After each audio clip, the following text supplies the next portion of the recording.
বলের উপর নিয়ন্ত্রণ, রেস্ট পজিশন, ইনসুইং আউটসুইং এর অবিশ্বাস্য দক্ষতা রয়েছে তার। তবু যথেষ্ট আক্রমণাত্মক নয় বলে একটা অনুযোগ ছিল হাসানকে নিয়ে। একসময় উইকেট পেলে উদযাপন করতেন না, ব্যাটসম্যানদের জন্য মন খারাপ হতো তার। মাঠে ও মাঠের বাইরে হাসানের সেই নিরুত্তাপ চরিত্র নিয়ে তোলা হয়েছিল প্রশ্ন। কাঠখড় পোড়ানো পেসার হাসান মাহমুদ এখন আর আগের মতো নেই। ব্যাটারদের জন্য দয়া মায়া আর অবশিষ্ট নেই। আউট করে এখন আর চুপচাপ থাকেন না, উল্লাসে ফেটে পড়েন মাঠে। হাসান মাহমুদের এই বদলে যাওয়া হারে হারে টের পেয়েছে পাকিস্তান। ২৬ রানে ৬ উইকেট হারিয়ে ধুঁকতে থাকা দলটি লিটন দাস আর মেহেদী হাসান মিরাজের ব্যাটে ঘুরে দাঁড়ানোর পর বাকি কাজটি তরুণ তুর্কি নাহিদ রানাকে নিয়ে তো করলেন হাসানে। এর আগে দাঁতে দাঁত কামড়ে লিটনের সঙ্গে ক্রিজে টিকে থেকে মহামূল্যবান ১৩টি রান কেবল করেননি, বাংলাদেশ দলকে নিয়ে গেছেন পাকিস্তানের প্রথম ইনিংসের কাছাকাছি। এরপর বাবর আজম, রিজওয়ানদের বোকা বানানোর পালা। শুরুটা করেন তিনি, কখনো আউটসুইং, কোনোটা ইনসুইং। ঘরের মাঠে চেনা পরিবেশেও পাকিস্তানি ব্যাটারদের আসলে কোনো জবাবই ছিল না। লক্ষ্মীপুরের জন্ম হাসানের জন্ম ১৯৯৯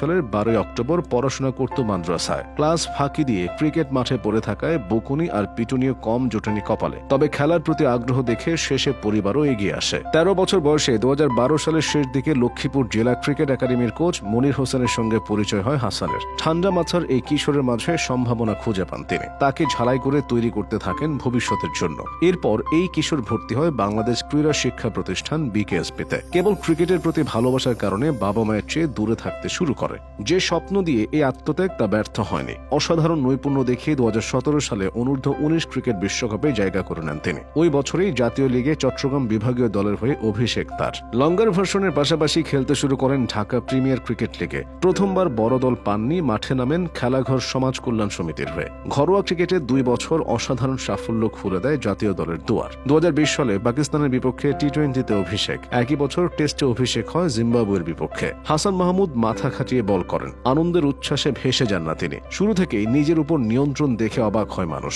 একের পর এক উইকেট পেতে থাকলেও তিনি কখনো উচ্ছ্বাস প্রকাশ করতেন না। মাঠে আক্রমণাত্মক মনোভাব দেখাতে শরীর বা মুখভঙ্গি ব্যবহার করতেন না। উইকেট পাওয়া আর না পাওয়া তার চেহারায় কোনো বদল ঘটত না। পরে জানা যায় ব্যাটারদের মন খারাপ হতে পারে এটা ভেবেই তিনি কখনো উদযাপন করেন না। ব্যাটারদের প্রতি এমন সহানুভূতির কথা ক্রিকেট বিশ্বে এর আগে কেউ কখনো দেখেছে? তবে রাওয়ালপিন্ডিতে সিরিজের দ্বিতীয় টেস্টে এক অন্য হাসান মাহমুদকে দেখা গেল। ক্যারিয়ারের প্রথম ৫ উইকেট শিকারের পর তার মাঝে বুনো উল্লাস দেখা গেল। নিজের উপর তো বটে, বোলিংয়েও হাসানের নিয়ন্ত্রণ, বিশেষ করে তার আউটসুইং ব্যাটারদের ভোগাতে থাকে অনেকখানি। নিজের প্রথম ৩ টেস্টে ১৪ উইকেট তো আর এমনি এমনি পাননি তিনি। ওয়ানডেতেও ২২ ম্যাচের ২১ ইনিংসে ৩০টি উইকেট পাওয়ার ৪টিখানি কথা নয়। ১৮টি টি-20তে তার উইকেট সংখ্যা ১৮টি। তবে ওয়ানডেতে আর টি-20তে ওভার প্রতি রানের দিক দিয়ে এখনও কিছুটা পিছিয়ে তিনি। ওয়ানডেতে ৬ করে আর টি-20তে ক্যারিয়ার গড় ৭.৫ করে। নতুন বলে ব্যাটারদের অনেক ভোগালেও পুরান বলে এখনো অনেক কিছু শেখার আছে তার। ২৫ বছর বয়সী তরুণের সামনে অনেকখানি সময় রয়ে গেছে শেখার জন্য। তিনি যত শিখবেন বাংলাদেশ দল এগিয়ে যাবে তত।